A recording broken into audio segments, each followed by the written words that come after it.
BRICS bank है, देख लीजिए हो। अगर बायोलॉजी का आंसर नहीं चढ़ाया है तो बोलिए, दीपेन को फोन करके चढ़ा देगा। ठीक है, ब्रिक्स बैंक है, ब्रिक्स बैंक। देखिए गुरुजी लोग, ब्रिक्स ब्राजील, रसिया, इंडिया, चाइना, साउथ अफ्रीका, इन 5 देशों का संगठन है ब्रिक्स।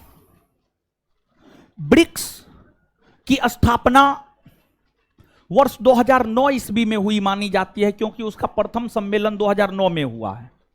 और उसी आधार पर जो है माना जाता है कि ब्रिक्स की स्थापना 2009 में हुई है। ब्रिक्स नामक संगठन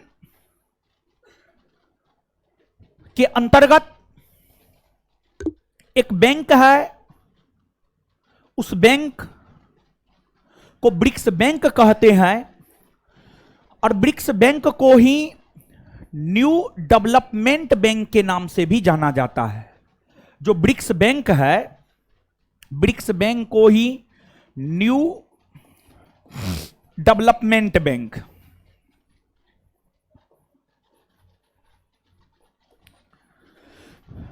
न्यू डेवलपमेंट बैंक के नाम से जाना जाता है। न्यू डेवलपमेंट बैंक के नाम से जाना जाता है, न्यू डेवलपमेंट बैंक।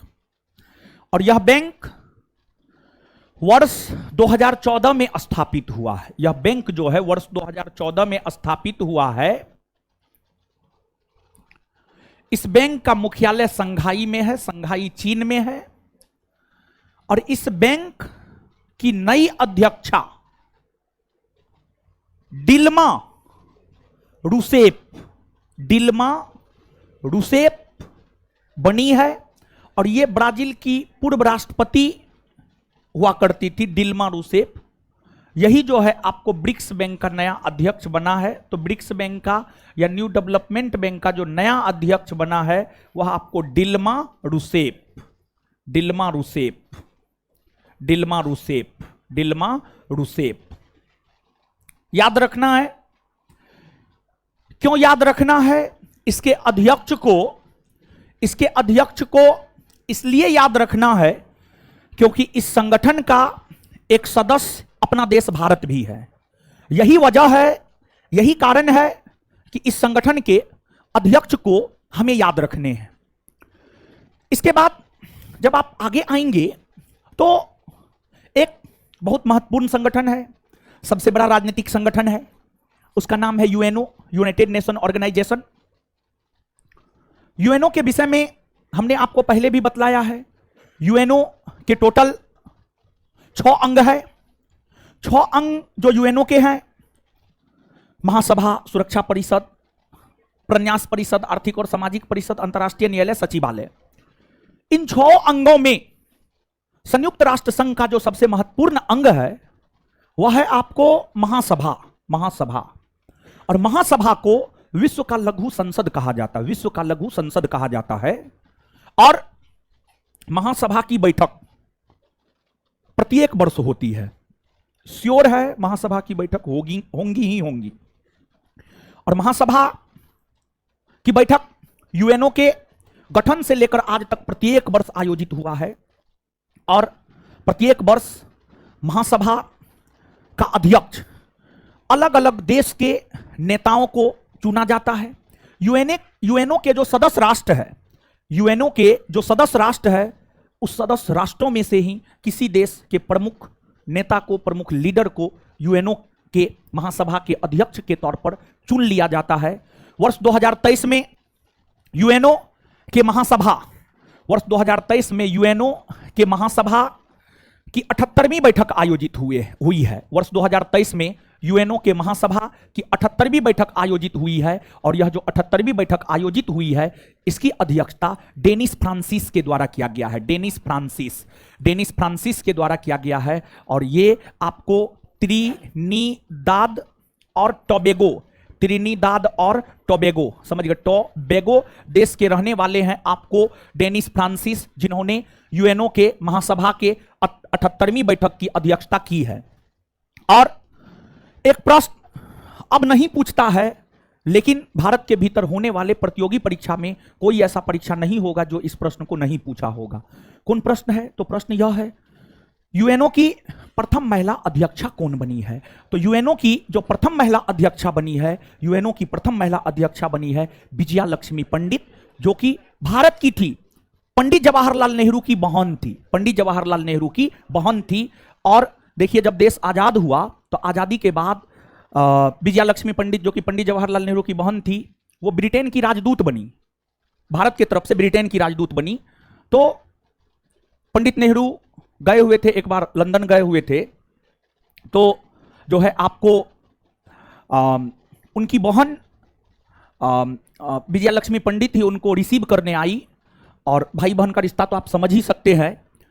बड़ी वर्षों के बाद दोनों एक दूसरे से मिले थे। तो पंडित नेहरू से उनकी बहन जो है आपको विजया लक्ष्मी पंडित लिपट गई, और वो फोटो एक बहुत अविस्मरणीय फोटो बना। और बीजेपी आईटी सेल के लोग उस फोटो का दुरुपयोग करते हैं। और बीजेपी आईटी सेल के लोग, मतलब राजनीति का स्तर हम आपको दिखा रहे हैं कि राजनीति का स्तर देखिए कितना गिर गया है, कि एक भाई बहन के पवित्र रिश्ता तक को जो है लोग बदनाम कर दिए हैं, समझ गए। तो उस फोटो को जो है गलत तरीका से बीजेपी आईटी सेल के लोग जो है प्रस्तुत करते हैं। और देश के प्रधानमंत्री को लेकर के ऐसा किया जाना यह कहीं से उचित नहीं है। देश के कोई भी प्रधानमंत्री को लेकर के इस प्रकार का चीज उछाला जाना, इस प्रकार की बातें की जानी, ये घटिया राजनीति का प्रतीक है। राजनीति में भी एक स्तर होता है, उस स्तर से ऊपर उठ करके लोगों को राजनीति करनी चाहिए, समझ गए। हाल ही के दिनों में आरएसएस के संघ प्रमुख मोहन भागवत जी प्रेमानंद महाराज जी से मिलने के लिए गए हुए थे। और प्रेमानंद महाराज जी ने स्पष्ट शब्दों में कहा कि हम जो भौतिक सुख सुविधा देते हैं ना, हम लोगों को भौतिक सुख सुविधा ना दे, बल्कि लोगों का बौद्धिक विकास करें। हम लोगों का बौद्धिक विकास करें। लोग जो गलत रास्ता पर चल रहे हैं, लोगों की मानसिकता जो गलत हो गई है, वो दूर तब होगा जब हम लोगों को शिक्षित करेंगे। बौद्धिक विकास कहने का मतलब हुआ उनको हम शिक्षित करेंगे। इस बात पर प्रेमानंद जी महाराज बहुत जोर दिए। और प्रेमानंद जी महाराज बोलते रहे और आरएसएस संघ प्रमुख मोहन भागवत जी सुनते रहे। काफी उनका जो विचार है ना, बड़ी शानदार विचार है। प्रेमानंद जी महाराज का विचार बहुत शानदार विचार है। बागेश्वर धाम वाला ना है वो। बागेश्वर धाम वाले को हम इसलिए पसंद नहीं करते हैं, कुछ लोगों को यह बात बुरा लगेगा, वो हिंदू मुस्लिम करता है, और जो हिंदू मुस्लिम करता है उसको हम कदापि पसंद नहीं करते हैं। प्रेमानंद जी महाराज के दरबार में कोई व्यक्ति हिंदू मुस्लिम करने लगा था, उसको प्रेमानंद जी महाराज भगा दिए, समझ गए। और प्रेमानंद जी महाराज का कुछ चीज हमें बहुत अच्छा लगा। उन्होंने कहा, जितना प्रिय हमें राम भक्त है उतना ही प्रिय हमें कृष्ण भक्त है, और उतना ही प्रिय आरएसएस प्रमुख मोहन भागवत जी बैठे हुए थे। इशारा तो समझ ही गए होंगे। जब हम समझ गए, हमारे जैसा कम दिमाग का लोग समझ गया है, तो आरएसएस संघ प्रमुख नहीं समझे होंगे। देखिए कितना अच्छा से बोले, कितना तरीका से बोले, बोलने का तरीका समझिएगा। इस सबको आप लोग सुनिएगा नहीं सुनिएगा, आप लोग देखिएगा उर्फी जावेद का फोटो। और एगो बिहार की लड़की वायरल हुई है आजकल बिग बॉस में, वो भी अब उर्फी जावेद बनने वाली है कुछ दिन में, समझ गए। वही सब आप लोग देखिएगा, हाँ जो भी है, ठीक है। तो सुनिए, प्रेमानंद जी महाराज एक बात और बोले थे कि जितना हमें राम भक्त प्रिय है उतना ही हमें कृष्ण भक्त प्रिय है, और उतना ही प्रिय हमें हर भारतवंशी है, उतना ही प्रिय हमें हर भारतवंशी है, हर भारतवंशी है। प्रेमानंद जी महाराज के स्थान पर अगर कोई दूसरा होता तो वो सिर्फ राम भक्त कृष्ण भक्त कह के छोड़ देता, लेकिन उन्होंने यह भी कहा उतना ही प्रिय हमें हर भारतवंशी है। मतलब हर भारतवंशी शब्द का प्रयोग उन्होंने भारत में रहने वाले मुसलमान, सिख, ईसाई, बौद्ध, जैन, पारसी, मतलब एक भारतवंशी शब्द में कितना कुछ छिपा हुआ है। और समझदार को इशारा काफी होता है, समझ गए। तो काफी अच्छे वक्ता है, ठीक है। देखिए कुछ कुछ चीज को सुना कीजिए आप लोग। जैसे प्रेमानंद जी महाराज को सुनिए आप, कभी काल, हम ये नहीं कहते हमेशा सुनिए। एक आचार्य प्रशांत किशोर जी है, उनको सुनिए आप। एकदम जो मूल समस्या है ना, जो मूल बात है ना, वो करते हैं ये सब लोग। प्रेमानंद जी महाराज हो गए और आचार्य प्रशांत किशोर, उसके वीडियो पे जाके देखिएगा 1000 व्यू रहता है, बहुत कम व्यू रहता है, लेकिन वो मूल बात करते हैं। उसको आप लोग थोड़े सुनिएगा, उर्फी जावेद से फुर्सत मिलेगा तब ना आपको, ठीक है। तो यूएनओ के महासभा की 78वीं बैठक जो हुई है, उसकी अध्यक्षता डेनिस फ्रांसिस ने किया है। ये त्रिनिडाद और टोबैगो देश से हैं, समझ गए। और यूएनओ की प्रथम महिला अध्यक्ष बनी है विजया लक्ष्मी पंडित।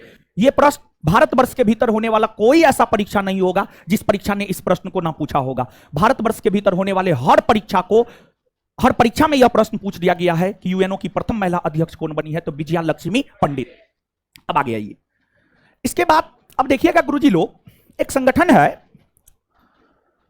उस संगठन का नाम है आपको परमाणु ऊर्जा आयोग। परमाणु ऊर्जा आयोग, जो परमाणु ऊर्जा आयोग है, परमाणु ऊर्जा आयोग नामक संगठन की स्थापना वर्ष 1948 में हुई है और इसके वर्तमान में जो अध्यक्ष है, इसके वर्तमान में अध्यक्ष है ए.के. मोहंती। इसके वर्तमान में अध्यक्ष है आपको ए.के. मोहंती।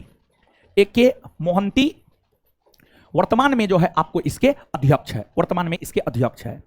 इसके बाद अब देखिएगा गुरुजी लोग, एक संगठन है, उस संगठन का नाम है, आपको हाल फिलहाल में काफी चर्चा में भी रहा है, ISRO. ISRO, Indian Space Research Organisation, भारतीय अंतरिक्ष अनुसंधान एजेंसी या संस्थान।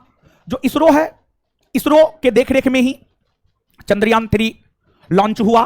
चंद्रयान 3 लॉन्च हुआ और चंद्रयान 3 चंद्रमा के दक्षिणी ध्रुव पर जाकर लैंड किया और चंद्रमा के दक्षिणी ध्रुव पर जाने वाला प्रथम देश भारत बना है। एक बार यहां से प्रश्न पूछा गया है, जब चंद्रयान 2 लॉन्च हुआ था तो इसरो के अध्यक्ष कौन थे? ये आपके बिहार दरोगा का पूछा हुआ क्वेश्चन है।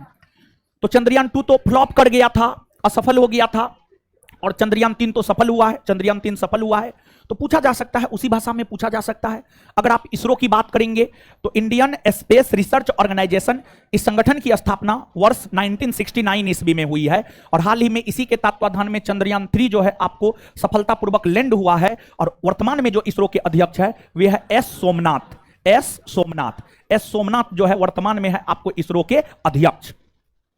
इसके बाद अब देखिएगा गुरुजी लोग, एक संगठन है, उस संगठन का नाम है आपको भारतीय जीवन बीमा निगम, LIC।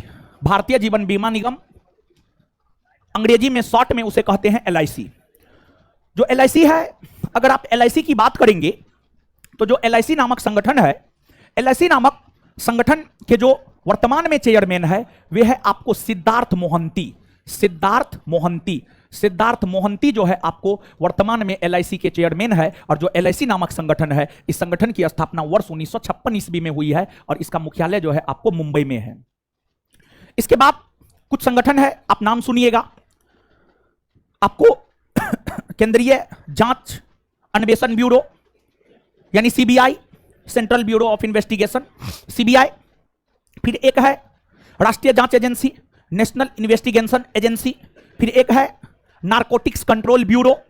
फिर एक है केंद्रीय सूचना आयोग, एक है केंद्रीय सतर्कता आयोग। तो ये जो तमाम संगठन है, इन तमाम संगठनों के अध्यक्ष या महानिदेशक के विषय में हमें जानना है। हाल ही के दिनों में जो NCB है, जो NIA है, ये सब काफी चर्चा में रहा है, ये सब काफी चर्चा में रहा है। तो इसके अध्यक्ष को हम लोग देख लेते हैं या इसके महानिदेशक को हम लोग देख लेते हैं। और ध्यान रहे, इन संगठनों का जो है स्थापना वर्ष स्टैटिक पोर्शन जीके में पूछा जाता है और जो स्टैटिक पोर्शन जीके है ये सब पॉलिटी से संबंधित चीजें हैं। जब आप पॉलिटी पढ़ते हैं तो वहां पर ये सब चीज आपको बतलाया जाता है, फलना संगठन की स्थापना फलना ईस्वी में हुई है, समझ गए। तो ये सब संगठन की स्थापना और वर्तमान में जो इसके अध्यक्ष है इसको थोड़ा सा हम लोग देख लेते हैं। तो सबसे पहली बात आप ये जानिए कि भ्रष्टाचार को समाप्त करने को लेकर, भ्रष्टाचार को समाप्त करने को लेकर कई सारे संगठनों की स्थापना हुई है और भ्रष्टाचार को समाप्त करने को लेकर जो कई सारे संगठनों की स्थापना हुई है, जैसे कि आपको CBI का गठन हुआ है, जैसे कि केंद्रीय सतर्कता आयोग का गठन हुआ है भ्रष्टाचार को ही समाप्त करने को लेकर। तो भ्रष्टाचार को समाप्त करने को लेकर के CBI की अगर हम बात करें तो CBI का गठन हुआ है वर्ष 1963 में और वर्तमान में जो CBI के निदेशक हैं वह है आपको परवीन सूद, वह है आपको परवीन सूद। परवीन सूद जो है वर्तमान में CBI के निदेशक हैं। वही भ्रष्टाचार को ही समाप्त करने को लेकर केंद्रीय सतर्कता आयोग का गठन हुआ है, केंद्रीय सतर्कता आयोग का गठन हुआ है और केंद्रीय सतर्कता आयोग की अगर हम बात करें तो केंद्रीय सतर्कता आयोग का गठन वर्ष 1964 ईस्वी में हुआ है, वर्ष 1964 ईस्वी में हुआ है। और गुरुजी लोग ध्यान दीजिएगा, ये जो CBI है और केंद्रीय सतर्कता आयोग है, सेंटर विजिलेंस कमीशन यानी CVC, CVC इसको शॉर्ट में हम लोग कह सकते हैं। इन दोनों संगठनों की स्थापना संथानम आयोग की सिफारिश पर हुई है। संथानम आयोग की सिफारिश पर जो है इन दोनों संगठनों की स्थापना हुई है। और इन दोनों संगठनों की स्थापना का उद्देश्य क्या था? तो इन दोनों संगठनों की स्थापना का उद्देश्य था भ्रष्टाचार को समाप्त करना। और वर्तमान में जो केंद्रीय सतर्कता आयोग के मुख्य आयुक्त हैं वह है आपको प्रवीण कुमार श्रीवास्तव। प्रवीण कुमार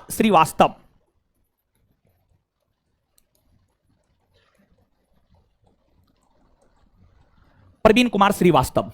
इसके बाद गुरुजी लोग एक संगठन है सूचना का अधिकार अधिनियम 2005 के तहत केंद्रीय सूचना आयोग का गठन हुआ। और केंद्रीय सूचना आयोग में एक मुख्य सूचना आयुक्त होते हैं तथा कुछ अन्य सूचना आयुक्त होते हैं। तो जो केंद्रीय सूचना आयोग के मुख्य सूचना आयुक्त है, केंद्रीय सूचना आयोग के जो मुख्य सूचना आयुक्त है, अगर मुख्य सूचना आयुक्त की अगर आप बात करेंगे तो जो मुख्य सूचना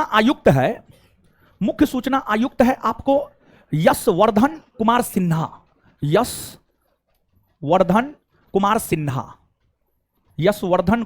सिन्हा जो है आपको केंद्रीय सूचना आयोग के मुख्य सूचना आयुक्त है। केंद्रीय सूचना आयोग के मुख्य सूचना आयुक्त है। ये कब चेंज हुआ है? एक सप्ताह पहले चेंज हुआ है। और तो हो सकता है, हम तो यहीं तक अपडेट है। ठीक है, तो ये देख लीजिएगा, अगर चेंज हुआ है तो देख लीजिएगा। ठीक है, जो भी बना है आप अपना देख लीजिएगा, समझ गए? देख लीजिएगा जो भी बना है, हमको उससे मतलब नहीं है। इसके बाद आगे अगर देखा जाए तो आगे एक है आपको एनसीबी, फिर एक है एनआईए, समझ गए? तो एक है आपको एनआईए की अगर आप बात करेंगे तो राष्ट्रीय जांच एजेंसी नामक संगठन की अगर आप बात करेंगे तो जो राष्ट्रीय जांच एजेंसी नेशनल इन्वेस्टिगेशन एजेंसी नामक संगठन है, इस संगठन की स्थापना वर्ष 2009 में हुई है। वर्ष 2009 में इसकी स्थापना हुई है। और राष्ट्रीय जांच एजेंसी के जो अध्यक्ष है वे है आपको दिनकर गुप्ता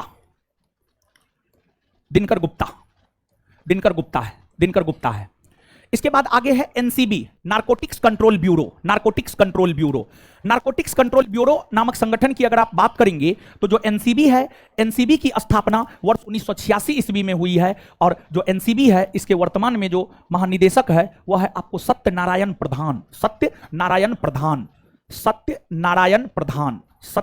प्रधान जो है वर्तमान में एनसीबी के अध्यक्ष है। फिर एक है आपको रिसर्च एंड एनालिसिस विंग यानी रॉ।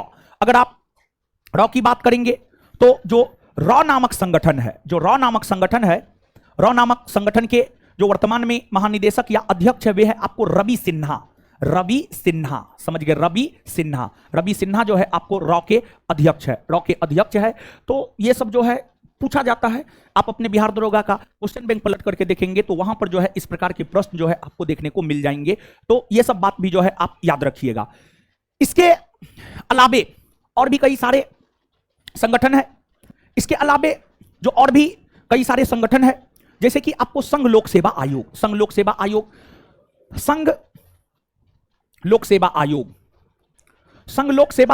आयोग की अगर आप बात करेंगे तो जो संघ लोक सेवा आयोग है, भारत शासन अधिनियम 1919 में इसके गठन का प्रावधान किया गया था। और भारत शासन अधिनियम 1919 के तहत इस आयोग का गठन वर्ष 1926 में हुआ था। और वर्तमान में जो इसके अध्यक्ष है मनोज सोनी जो है वर्तमान में जो है आपको इसके अध्यक्ष है। फिर आपको एक संगठन है लोकपाल की अगर आप बात करेंगे तो लोकपाल का गठन भी तो भ्रष्टाचार को ही समाप्त करने के लिए किया गया था। और लोकपाल की अगर आप बात करेंगे, भारत में लोकपाल का गठन हो, इसको लेकर के सबसे पहले भारत के संसद भवन में मुद्दा उठाया था कन्हैयालाल मानिकलाल मुंशी ने, KM मुंशी ने मुद्दा उठाया था। और फिर केंद्र राज्य संबंध को बेहतर बनाने को लेकर जो प्रथम प्रशासनिक सुधार आयोग का गठन 1966 में हुआ था, प्रथम प्रशासनिक सुधार आयोग ने भी अपनी सिफारिश में यह कहा था कि लोकपाल का गठन होना चाहिए। तो भारत में लोकपाल का गठन हो, इसको लेकर भारत की संसद में सर्वप्रथम लोकपाल विधेयक वर्ष 1968 में लाया गया। और भारत की संसद में लोकपाल विधेयक वर्ष 1968 में लाया गया। भारत की संसद ने उस लोकपाल विधेयक को पारित वर्ष 2013 में किया। वर्ष 2013 में भारत की संसद ने लोकपाल विधेयक को पारित किया। और लोकपाल विधेयक 2013 में पारित हुए। लोकपाल अधिनियम 2013 में 2016 ईस्वी में संशोधन भी हुआ और फिर लोकपाल का गठन 2019 के लोकसभा चुनाव से ठीक पहले हुआ। 2019 के लोकसभा चुनाव से ठीक पहले भारत में लोकपाल का गठन 2019 ईस्वी में हुआ और लोकपाल के प्रथम अध्यक्ष बने थे पिनाकी चंद्र घोष, पीसी घोष, पिनाकी चंद्र घोष।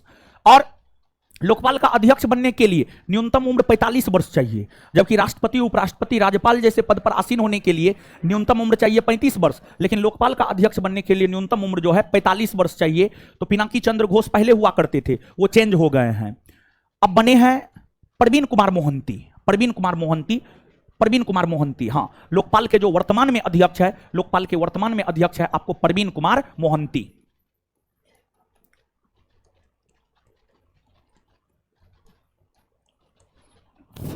प्रवीण कुमार मोहंती।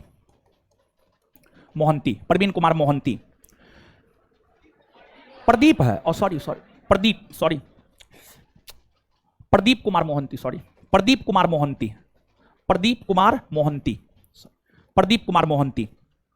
इसके बाद आगे आइएगा। इसके बाद जो है आपको एक संगठन है, उस संगठन का नाम है आपको विधि आयोग।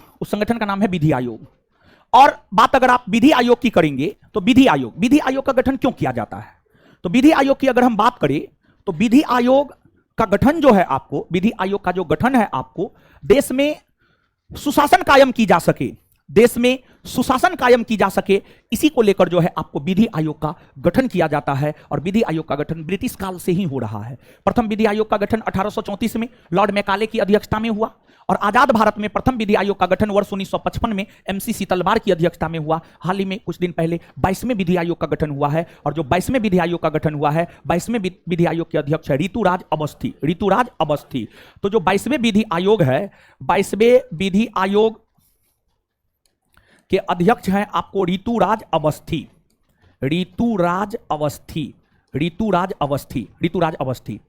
इसके बाद आपको देखिए जो चुनाव होते हैं, चुनाव की अगर आप बात करेंगे तो चुनाव का महत्व तब होता है जब मतदान होता है और मतदान अच्छा खासा होता है। जैसे हाल फिलहाल में जो चुनाव हुआ है, अच्छा खासा मतदान हुआ है। हाल फिलहाल में 5 राज्य में चुनाव हुए हैं, सबका रिजल्ट जो है आपको 3 दिसंबर को आना है। अब देखिए क्या होता है क्या नहीं होता है, और जो भी होगा तो 5 राज्यों के मुख्यमंत्री जो है आपको चेंज हो सकते हैं या फिर हो सकता है वही लोग रिपीट कर जाए, जो भी होगा वो आगे देखा जाएगा, समझ गए। तो आपको जो है चुनाव के विषय में हम आपको बता रहे, कहां चले गए थे जी?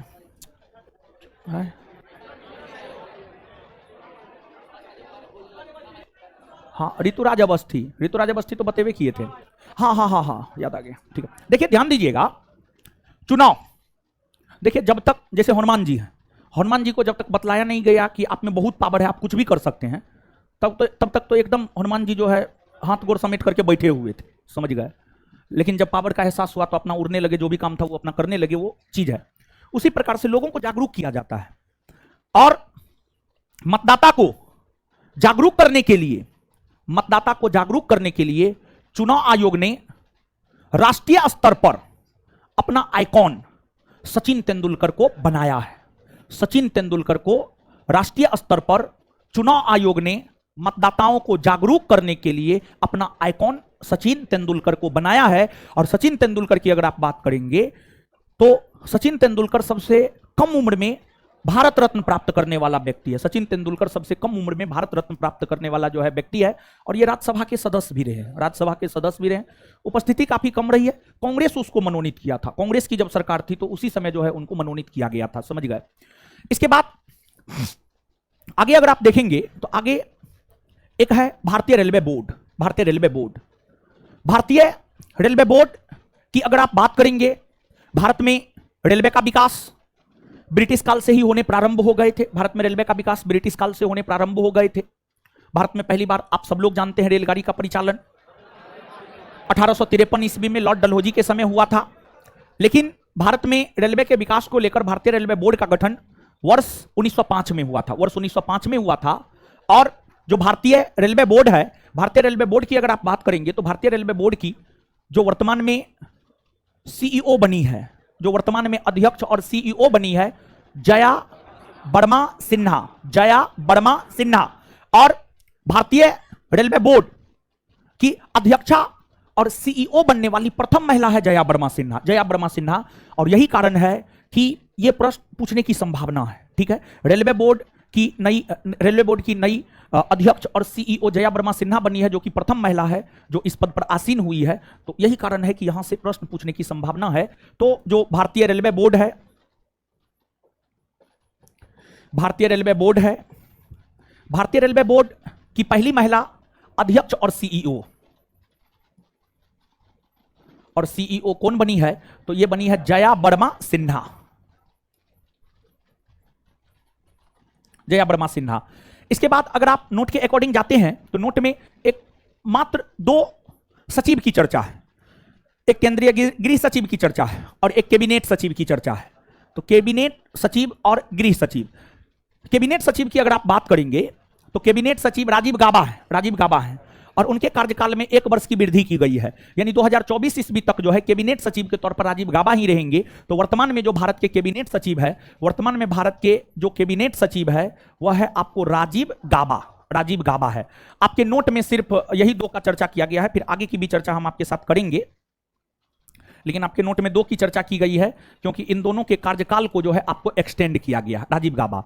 इसके बाद जो गृह सचिव है, केंद्रीय गृह सचिव है अजय कुमार भल्ला, समझ गए, अजय कुमार भल्ला यानी अजय भल्ला, समझ गए, अजय भल्ला। और अजय भल्ला की अगर आप बात करेंगे तो इनका भी कार्यकाल 2023 में ही खत्म होने वाला था, इनको भी एक्सटेंशन दिया गया है, इनके कार्यकाल को भी जो है बढ़ा करके 2024 तक के लिए कर दिया गया है। तो वर्तमान में कैबिनेट सचिव राजीव गाबा और गृह सचिव की अगर हम बात करें तो अजय कुमार भल्ला है। नोट में है, इसी वजह से इसकी चर्चा जो है हम आपके साथ कर दिए हैं।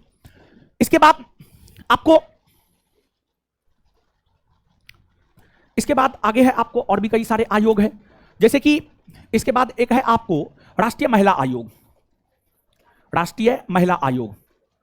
देखिए, राष्ट्रीय महिला आयोग की बात करें तो जो राष्ट्रीय महिला आयोग है, राष्ट्रीय महिला आयोग की अगर बात की जाए तो राष्ट्रीय महिला आयोग का गठन कब हुआ बतलाए हैं? कुछ याद है? अच्छा, उठा के पटकिए देंगे हम।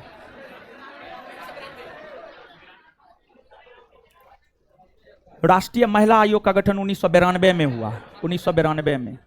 राष्ट्रीय पिछड़ा वर्ग आयोग का गठन 1993 में हुआ, समझ गए। तो ये सब पॉलिटी में जो हम आपको बतलाए हुए, समझ गए।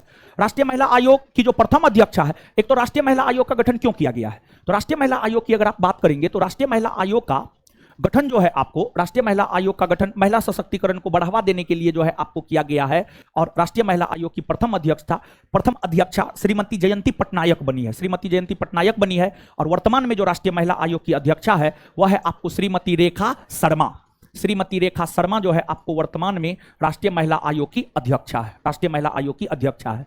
इसके बाद 7वें वेतन आयोग, 7वें वेतन आयोग की अगर आप बात करें तो जो 7वां वेतन आयोग है, 7वां वेतन आयोग का अध्यक्ष है अशोक कुमार माथुर, अशोक कुमार माथुर जो है आपको 7वें वेतन आयोग का अध्यक्ष है। इसके बाद आगे है आपको राष्ट्रीय पिछड़ा वर्ग आयोग, आगे है आपको राष्ट्रीय पिछड़ा वर्ग आयोग।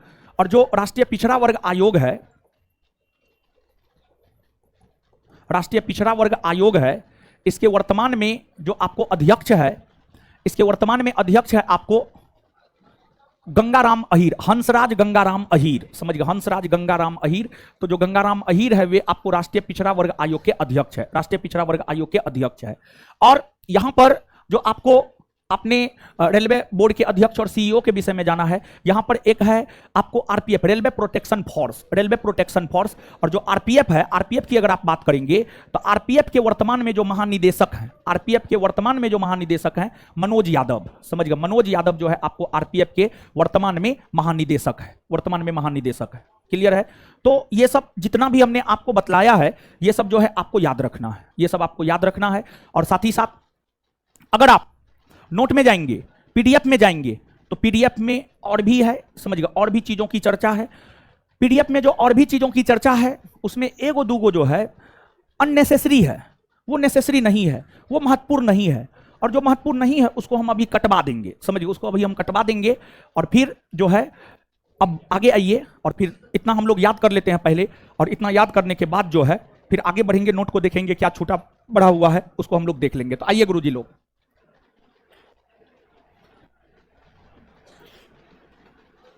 चलिए आइए आइए याद करते हैं। New development bank, new development bank की स्थापना कब हुई? कब हुई है? न्यू डेवलपमेंट बैंक की स्थापना कब हुई है? इसका मुख्यालय, मुख्यालय न्यू डेवलपमेंट बैंक के अध्यक्ष, न्यू डेवलपमेंट बैंक के अध्यक्ष, न्यू डेवलपमेंट बैंक के अध्यक्ष, न्यू डेवलपमेंट बैंक के अध्यक्ष। यूएनओ के महासभा की 78वीं बैठक की अध्यक्षता किसने की? किसने की है? यूएनओ के महासभा के 78वीं बैठक की अध्यक्षता किसने की?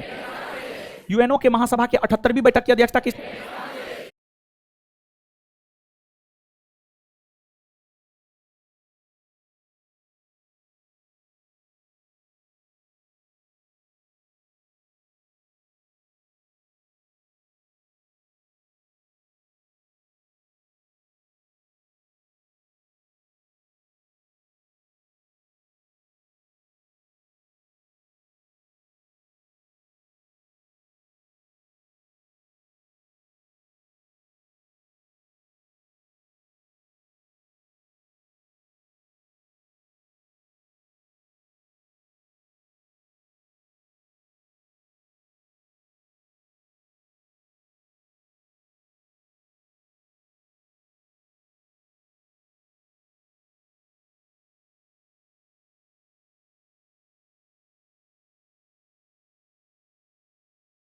किस देश से बिलोंग करते हैं? किस देश से बिलोंग करते हैं? चलिए आगे। परमाणु ऊर्जा आयोग का गठन कब हुआ है? परमाणु ऊर्जा आयोग का गठन, वर्तमान में परमाणु ऊर्जा आयोग के अध्यक्ष कौन है? वर्तमान में परमाणु ऊर्जा आयोग के अध्यक्ष, परमाणु ऊर्जा आयोग का गठन कब हुआ है? परमाणु ऊर्जा आयोग का गठन कब हुआ? इसके वर्तमान में अध्यक्ष कौन है? चलिए इसरो, इसरो का गठन कब हुआ है? इसरो का गठन कब हुआ? वर्तमान में इसरो के अध्यक्ष, इसरो के अध्यक्ष। चंद्रयान 3 का जब चंद्रमा के साउथ पोल पर लैंडिंग हुआ उस समय इसरो के अध्यक्ष, उस समय इसरो के अध्यक्ष। एलआईसी, एलआईसी का गठन कब हुआ है? एलआईसी का गठन कब हुआ है? एलआईसी के अध्यक्ष कौन है? एलआईसी के अध्यक्ष, एलआईसी के अध्यक्ष। सीबीआई का गठन कब हुआ? सीबीआई का गठन, सीबीआई के निदेशक कौन है? सीबीआई के निदेशक, सीबीआई के निदेशक। आगे। केंद्रीय सतर्कता आयोग, केंद्रीय सतर्कता आयोग का गठन कब हुआ है?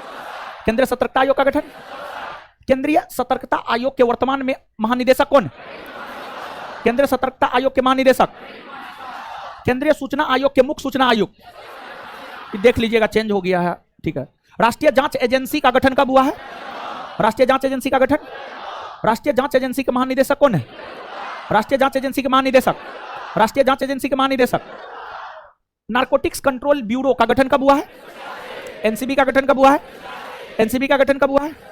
एनसीबी के महानिदेशक, एनसीबी के महानिदेशक, एनसीबी के महानिदेशक। रॉ के महानिदेशक, रॉ के महानिदेशक, रॉ के महानिदेशक। संघ लोक सेवा आयोग का गठन कब हुआ? संघ लोक सेवा आयोग का गठन, संघ लोक सेवा आयोग के वर्तमान में अध्यक्ष कौन है? संघ लोक सेवा आयोग के वर्तमान में अध्यक्ष, संघ लोक सेवा आयोग के वर्तमान में अध्यक्ष। चलिए इसके बाद जो लोकपाल है, लोकपाल का गठन कब हुआ है? 2019, 2019, 2019। लोकपाल का गठन कब हुआ है? लोकपाल का गठन कब हुआ है? लोकपाल के प्रथम अध्यक्ष पीसी घोष, पिनाकी चंद्र घोष। लोकपाल के प्रथम अध्यक्ष, लोकपाल के प्रथम अध्यक्ष पिनाकी चंद्र घोष। लोकपाल के वर्तमान में अध्यक्ष, लोकपाल के वर्तमान में अध्यक्ष, लोकपाल के वर्तमान में अध्यक्ष।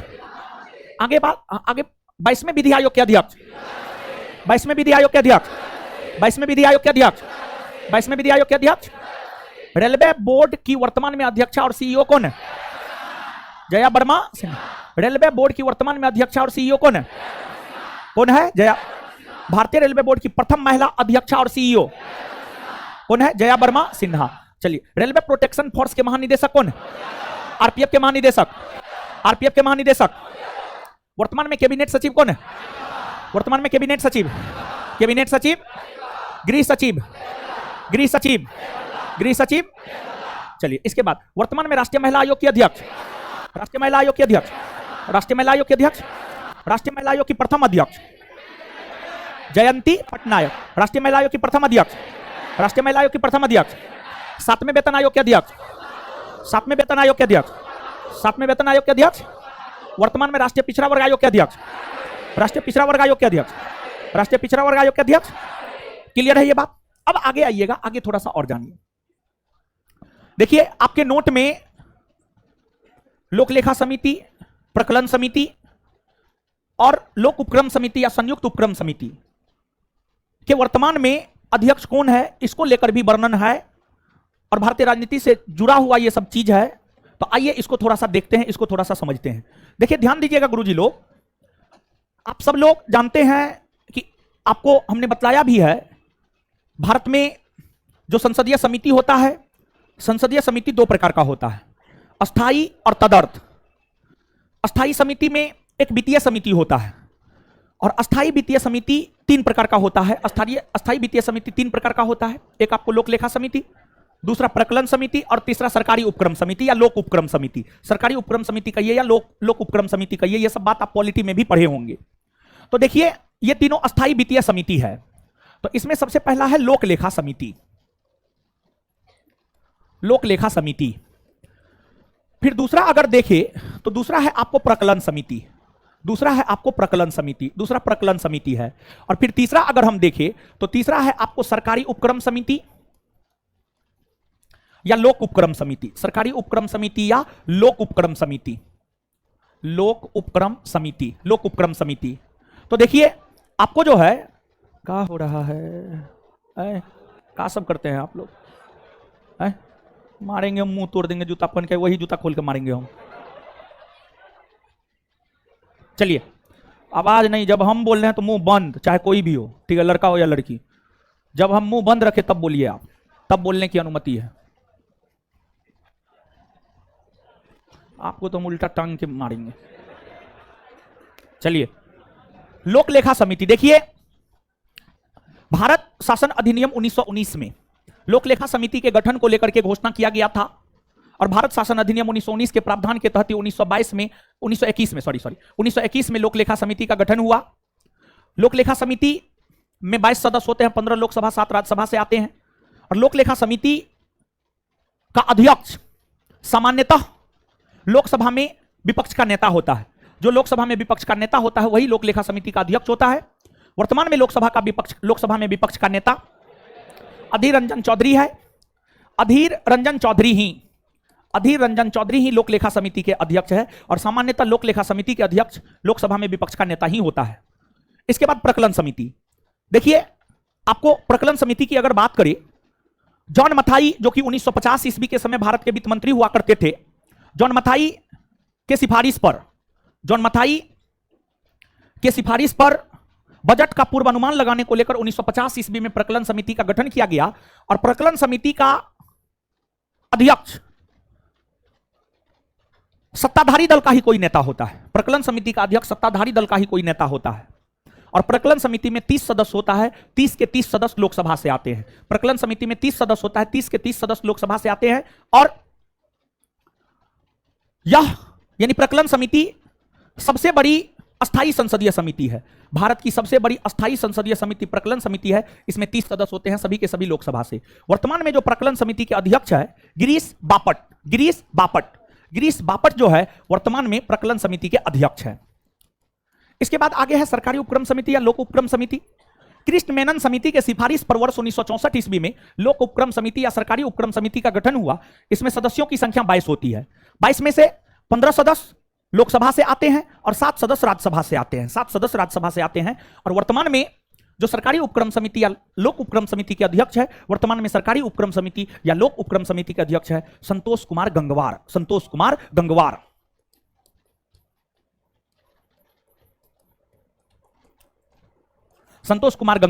और सरकारी उपक्रम समिति या लोक उपक्रम समिति का अध्यक्ष सत्ताधारी दल का ही नेता सामान्य तौर पर होता है। लेकिन यह आवश्यक नहीं है कि सत्ताधारी दल का ही कोई नेता सरकारी उपक्रम समिति या लोक उपक्रम समिति का अध्यक्ष हो। यह कोई आवश्यक नहीं है, यह कोई जरूरी नहीं है। लेकिन फिर भी सरकारी उपक्रम समिति या लोक उपक्रम समिति का अध्यक्ष भी सामान्य तौर पर सत्ताधारी दल का ही कोई नेता होता है। और इस समिति का काम क्या होता है जानते हैं? भारत में जितनी भी सरकारी कंपनियां हैं, BSNL हो या फिर अन्य जो भी सरकारी कंपनियां हैं, सरकारी कंपनियों के अकाउंट की जांच करना। सरकारी कंपनी हेराफेरी तो नहीं कर रहा है, घोटाला तो नहीं कर रहा है, तो सरकारी कंपनी के अकाउंट के हेराफेरी की जांच करना सरकारी उपक्रम समिति या लोक उपक्रम समिति का काम होता है। समझ गए? तो ये सब बात भी जो है आप निश्चित तौर पर याद रखिएगा। क्या छूट रहा है जी?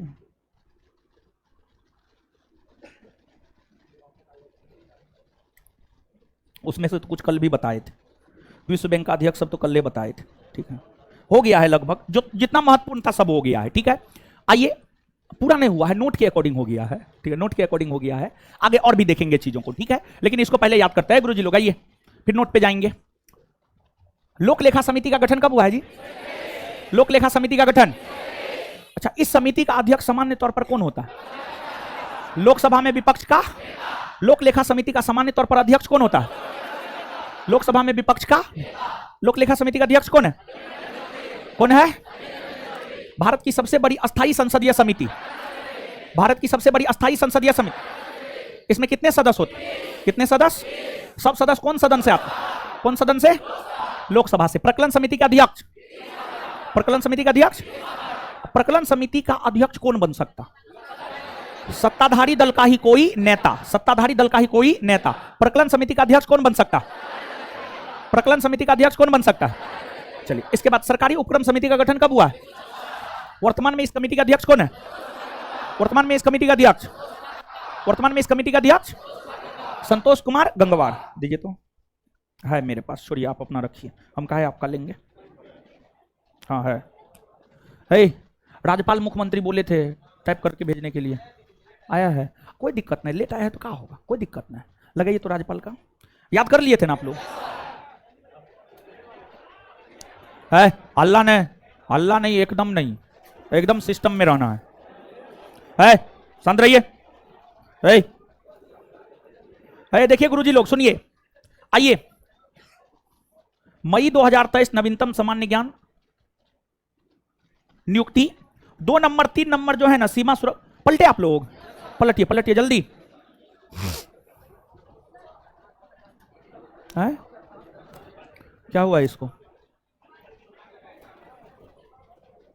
जाइए, हाँ सुनिए, पलटे जी, पलटिए। ये जो मई 2023 नियुक्ति में 2 नंबर और 3 नंबर है, सीमा सुरक्षा, सीरा लिख दिया, टाइपिंग मिस्टेक है वो। ठीक है, टाइपिंग मिस्टेक नहीं, वो हैंड राइटिंग मिस्टेक। सीमा सुरक्षा बल की नई महानिदेशक रश्मि शुक्ला, ये चेंज हो गई है, नितिन अग्रवाल बना है, नितिन अग्रवाल बना है, चेंज हो गया। खैर महत्वपूर्ण है नहीं, ये महत्वपूर्ण नहीं है, जो महत्वपूर्ण नहीं है उसको कटवा रहे हैं हम, कटवा रहे हैं, इसको काटिए।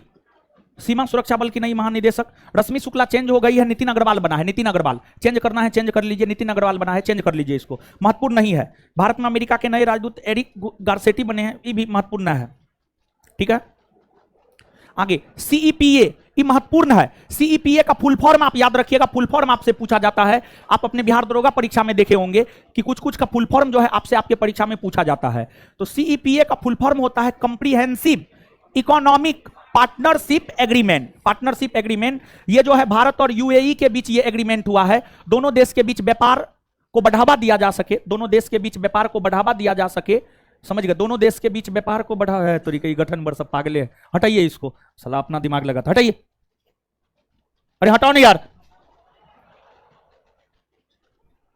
उसको बोलो जितना बोला जाता है उतना करने के लिए, जो टाइप करके भेजा उसको बोलो, अपना दिमाग लगाता, फालतू का डाटा, अरे हटाओ नहीं यार, उसको बोलो जितना बोला जाता है उतना करने के लिए, जो टाइप करके भेजा उसको बोलो, अपना दिमाग लगाता, फालतू का डाटा।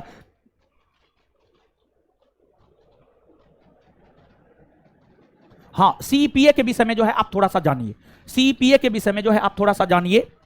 देखिए सीईपीए, उसको बोलो फोन करके अभी तुरंत, जितना बोला जाता उतना करो, अपना दिमाग मत लगाओ। ठीक है, सीईपीए क्या बोला गया था, पूछो उसको क्या बोला गया था, सिर्फ मुख्यमंत्री राज्यपाल बोला गया था।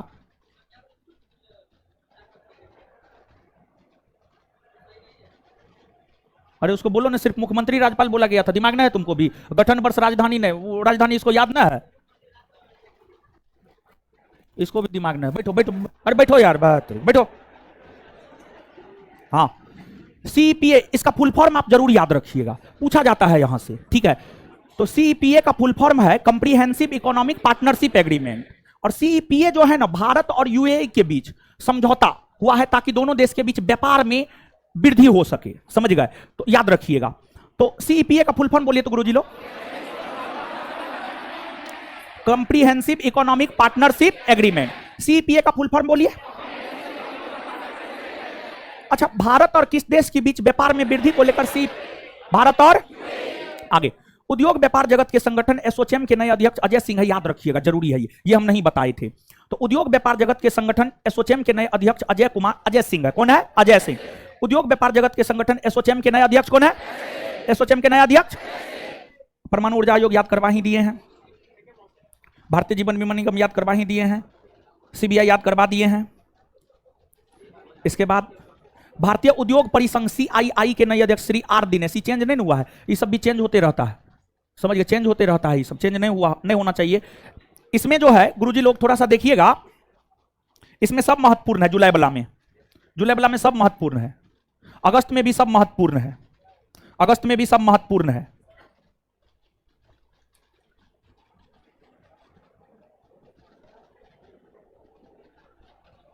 फिर आपको अक्टूबर, फिर आपको सितंबर। यहां पर गौर कीजिएगा, राष्ट्रीय हरित कार्यवाहक अध्यक्ष है न्यायमूर्ति एनके सिंह, जबकि राष्ट्रीय हरित न्यायाधिकरण के अध्यक्ष किसे बनाया गया?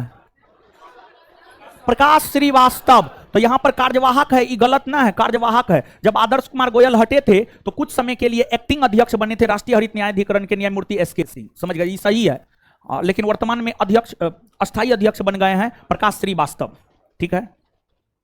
इसके बाद जो है गुरुजी लोग आगे आइएगा, अक्टूबर 2023 में, अक्टूबर 2023 में जो आपको 4, 5, 6 नंबर है, ये महत्वपूर्ण नहीं है। 4, 5, 6 नंबर ये महत्वपूर्ण नहीं है, नहीं याद रखिएगा। 4, 5, 6 महत्वपूर्ण नहीं है, 4, 5, 6 महत्वपूर्ण नहीं है। ये देखिए काट रहे हैं जी, सब महत्वपूर्ण है। 3 को कटवाए हैं, तो जिसको कटवाए वो काटिए महाराज। 4, 5, 6। चलिए, नियुक्ति नवंबर महत्वपूर्ण है। नवंबर का नियुक्ति कोटक एचडीएफसी पूछेगा, पागल है बोर्ड क्या? नहीं पूछेगा ये सब, ठीक है। नियुक्ति नवंबर 2023 महत्वपूर्ण नहीं है, एकदम नहीं है, एकदम नहीं है। तो नियुक्ति नवंबर 2023 काट लीजिएगा। फालतू डाटा काहे याद रखिएगा, अभी हम काहे गरमाए हैं, परीक्षा का लास्ट टाइम है, फालतू डाटा ज्यादा नहीं, ठीक है। जितना ऐसे ये बहुत ज्यादा डाटा है, ऐसे ये बहुत है, और फालतू डाटा जो है बोर्ड पे लगा दिया है। हमारा तो दिमाग पागल होबे करेगा, आपका भी दिमाग ये सब पागल कर देगा, समझ गए? चलिए गुरुजी लोग समझ गए, इन नियुक्ति वाला नोट खत्म ना हो गया। और उसके अलावे अभी नियुक्ति जो है और भी जानना है, समझिए? अभी नियुक्ति जो है और भी आपको जानना है, लेकिन इतना नियुक्ति पहले आप कल याद करके आइए, और इसके बाद आगे की नियुक्ति को हम लोग देखेंगे, समझ गए? और अगला पीडीएफ भी जो है हम आपको दे देते हैं, आज रात में होगा तो बोलेंगे किसी को अच्छा से स्कैन करके जो है सारा पीडीएफ दे दे, ठीक है। जितना पीडीएफ है मेरे पास है, सारा पीडीएफ दिलवा देते हैं, ताकि आप एक बार निकाल ले और आप अपने से पढ़ भी ले एक बार। और बीपीएससी का क्वेश्चन बैंक दे दिए हैं, पता चला या नहीं? पता चला है सबको? हाँ, तो उसको अपने से पढ़िए। और उसके बाद जो है iceman of India, tigerman of India, birdman of India, ये वाला पोर्शन, और इन्वायरमेंट। ऐसे आपको बायोलॉजी में इन्वायरमेंट पढ़ाया जाता है, आपको अलग से इन्वायरमेंट करने की कोई जरूरत नहीं है। अगर आपने बायोलॉजी किया है तो अच्छे से, अगर आपने बायोलॉजी किया है तो उतना आपके लिए इन्वायरमेंट सफिशियंट है। लेकिन जो है हॉस्टल का लड़का अपने से जो है, हमारे हॉस्टल का लड़का अपने से जो है इन लुसेंट सामान्य ज्ञान में जो इन्वायरमेंट है उसको लोग अपने से वन लाइनर में तोड़ लिया है। तो हमको दिखाया कि सर ये कर लेते हैं, बोले ठीक है कर लीजिए, रिवीजन कर लीजिए। ऐसे बिट्टू सर का बायोलॉजी में इन्वायरमेंट किए हुए हैं तो फिर सफिशियंट है। बायोलॉजी में बिट्टू सर आपको इन्वायरमेंट करवाते हैं, तो वो भी पीडीएफ जो है इन्वायरमेंट लुसेंट का जो वन लाइनर तैयार किया है हॉस्टल का लड़का उसको कर रहा है, उससे उसको फायदा होगा, निश्चित तौर पर होगा। तो वो पीडीएफ भी हम आपको भेज देंगे, आप कर लीजिएगा, कीजिएगा तब भेजेंगे, नहीं तो नहीं भेजेंगे। इन्वायरमेंट से प्रश्न रहता है, ठीक है। ऐसे बिट्टू सर आपको इन्वायरमेंट पढ़ाएं उतना सफिशियंट है, समझ गए? हाँ, वो हाही के तरह ले लीजिए, पढ़िए ना तो उससे फायदा थोड़े होगा। पढ़िएगा तब पीडीएफ भेजेंगे, नहीं पढ़िएगा तो नहीं भेजेंगे। पढ़िएगा, अच्छा ठीक है, तब भेजवा देंगे, ठीक है, भेजवा देंगे। और उसी पीडीएफ में जो है आइसमैन, टाइगरमैन, बर्डमैन, वाटरमैन, सब मैन उसी पीडीएफ में हम डलवा देंगे, समझिए। क्योंकि इस प्रकार के प्रश्न जो है आपसे आपके परीक्षा में आते हैं, तो 1-2 पीडीएफ जो है, एक करंट का पूरा पीडीएफ हम आपको डाल देंगे। अब आप लोग हल्ला मत कीजिएगा, हमको जब मन होगा हम तब डालेंगे। आप कितनों हल्ला कीजिएगा, मैसेज कीजिएगा, तुम थोड़े डालेंगे, हम अपने अनुसार काम करते हैं, हम किसी के अनुसार काम नहीं करते हैं, तो हम बोल दिया डाल देंगे, मतलब डाल देंगे, जैसे हमको फुर्सत मिलेगा स्कैन करवा करके हम डाल देंगे, ठीक है। और इसके बाद जो है डाल देंगे दोनों पीडीएफ। बीपीएससी का पढ़े एक बार, बीपीएससी का तब कल से करवाएंगे। जो नहीं पढ़े हैं पढ़ लीजिए एक बार, जो नहीं पढ़े हैं एक बार पढ़ लीजिए, और फिर आगे हम बीपीएससी का भी करवा देंगे, है? हाँ तो वो तो बीपीएससी पूछा है तो अच्छे न पूछेगा, वो कोनो हमारा थोड़े हमारा है। आ गया है, सिर्फ मुख्यमंत्री राज्यपाल है। पहले हमको दिखाओ यार तुम। मारे, मेरा गुलाम है का? मारेंगे, मारेंगे, मुंह तोड़ देंगे हम। राज्यपाल मुख्यमंत्री है सिर्फ राज से पहले दूसरा तो उसमें राजधानी भी दिया था। अच्छा ठीक है, ठीक है, ठीक है, ठीक। एक मिनट, एक मिनट। राज्यपाल मुख्यमंत्री ऐसे आप लोग याद कर लिए होंगे, हमको पता है।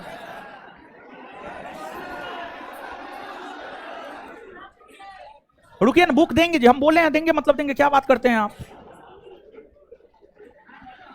खोलिए इसको। गुरुजी लोग हल्ला मत कीजिए।